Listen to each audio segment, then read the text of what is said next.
शासनाला बरेच वेळेस त्यांना सांगण्याचा प्रयत्न केला की आम्हाला टप्पावाढ प्रचलित द्या, तरीही अजूनसुद्धा त्यांचं आमच्याकडे लक्ष जातच नाही आहे।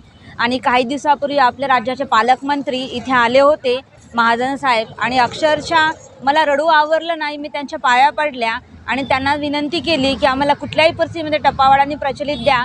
आणि त्यावेळेस त्यांनी आम्हाला शब्द देऊन गेले होते की 8 दिवसामध्ये तुम्हाला गोड बातमी भेटेल। परंतु असं वाटत आहे की महाजन साहेब इथून पाठ करून गेलेत, तसेच पाठ करून आमच्याकडे बसलेलेच आहेत।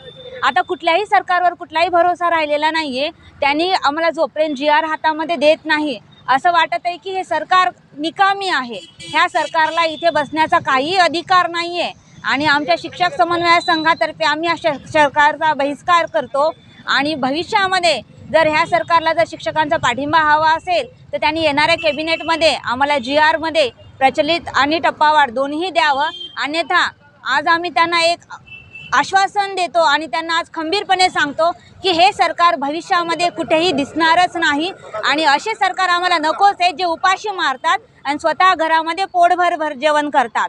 आणि सरकार जे असतात ते आज ह्या सरकारला कुणी आणले, आम्ही जनतेने वरी आणलेलं आहे।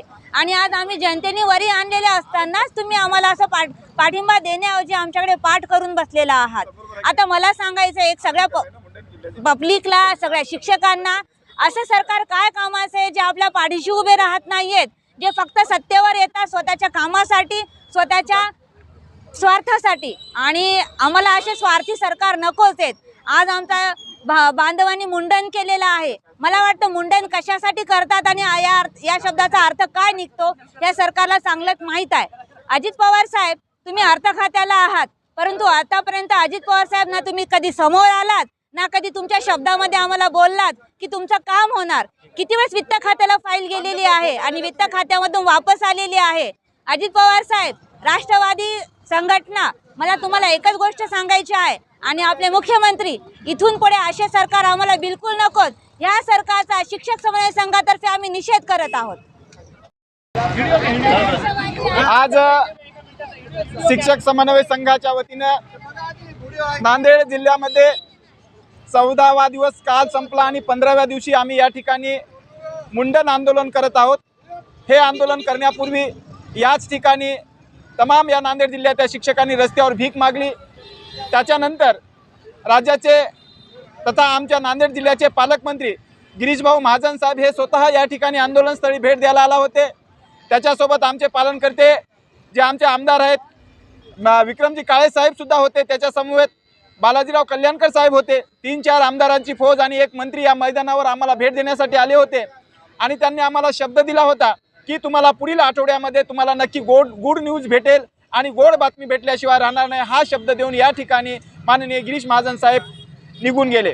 त्यावेळेस ही मागणी करत असताना आमच्या एका महिलेने गिरीश महाजन साहेबांचे दोन्ही पाय धरले आणि रडू लागल्या होत्या की साहेब, आम्हाला याच ठिकाणी प्रचलित नियमानुसार नैसर्गिक टप्पावाढ अनुदानानुसार आमचा शासन आदेश काढावा आणि आम्हाला सुखरूप घरी जाण्याची परवानगी द्यावी, असा आदेश केला असताना गिरीश भाऊ महाजन यांनी हात जोडून सांगितलं की मी तुम्हाला येणाऱ्या पुढच्या आठवड्यामध्ये 100% गुड न्यूज देणार आहेत।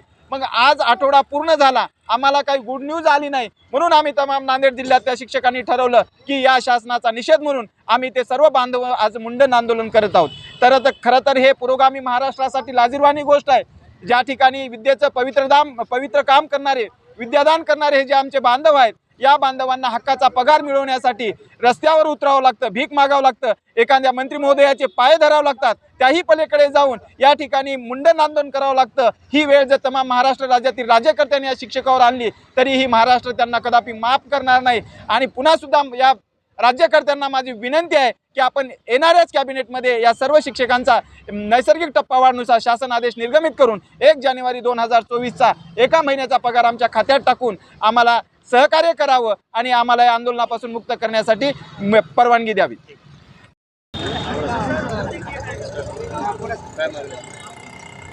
मागील 14 दिवसापासून वेगवेगळ्या पद्धतीचं शासनाला लक्ष वेधण्यासाठी आम्ही आंदोलन करतो आहोत, पण आमची कुठल्याही पद्धतीची दखल नसल्यामुळे आज आम्ही शासनाचा जाहीर निषेध म्हणून इथं आमच्या बांधवांनी मुंडन आंदोलन छेडलेलं आहे। माझा शासनाला त्या इशारा आहे की आज जर तुम्ही आमचं मुंडन करायची वेळ आमच्यावर येऊ देत असाल तर हे 63,000 महाराष्ट्रातले शिक्षक बांधव पुढच्या आठवड्यात जर कॅबिनेट जर झाला नाही तर आम्ही जेल भरो आंदोलन करणार आहोत. आणि म्हणून शासनाने हे गांभीर्यानं घेतलं पाहिजे.